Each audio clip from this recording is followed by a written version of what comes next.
püüdnud kogu aeg niimoodi sellist juttu rääkida ikka ka tudengitele ja ka mujal, et no tegelikult kohtunik peaks toimuma umbes nagu kirurg, et täna siin operatsioonisaalis või kohtusaalis, et tee nii hästi kui suudad, aga põhimõtteliselt püüa ikka homme kohe unustada.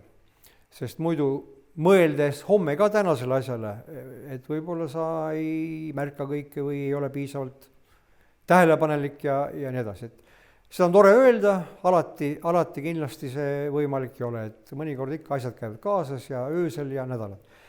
Aga kõige sellised keerukamad asjad või mis on meelde jäänud,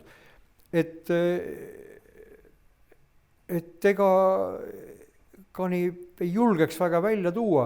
No kahtlemata maadevahetuse asi, millega me tegelesime lihtsalt väga pikka aega, mis on ju teadupärast Eesti rekord, kas seal on kuskil 200 lehekülge midagi, et see lihtsalt oma selle mahukuse poolest jäi kahtlemata meelde.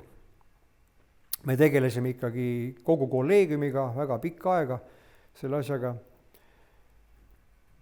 Noh, igasugust paradoksaalseid lugusid ka. Ma mäletan ühte, õieti ei tohi nagu naerda selle asja puhul, aga eks ta naljakas oli omajagu. Lihtne, nii-öelda tavaline tapmisasi ja ma mäletan seal siis apellatsioonis oli see süüdistatav oli siis, ta oli käsitsi kirjutanud, apellatsiooni võimalik ka käsikirjaliselt, siiski praegu ka veel teha.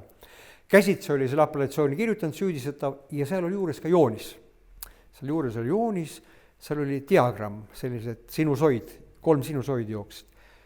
Ja siis vist kas Nikolai Kõiv või on see Pärna, ma ei mäleta, kes Eesti juurtega mingi füsioloog kuskil Peterburis tegutses ka.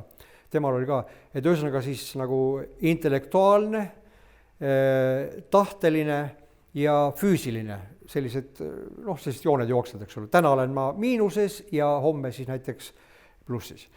Ja tema oli teinud siis selle tapmise päeva kohta need 3 sinusoidi.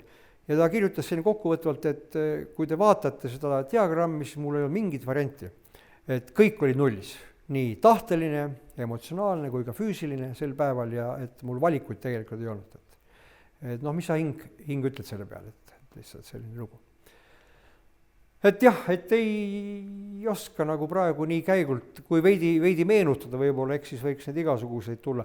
Aga ma olen olnud teadupärast suur eriarvamuste kirjutaja. Ikkagi sel lihtsal põhjusel, et ma ei ole tahtnud leppida sellega, et kui mingi raskem asi või keerukam asi, et siis võiks menetluslikult läbi sõrmede vaadata. Ja kui meil on tundunud, et nii on tehtud läbi sõrmede, eks ma olen püüdnud siis kirjutada ka. Nii et võiks ka öelda niimoodi, et vaadake mu eriarmusega asju ja ju need siis on kõige rohkem emotsioone tekitanud.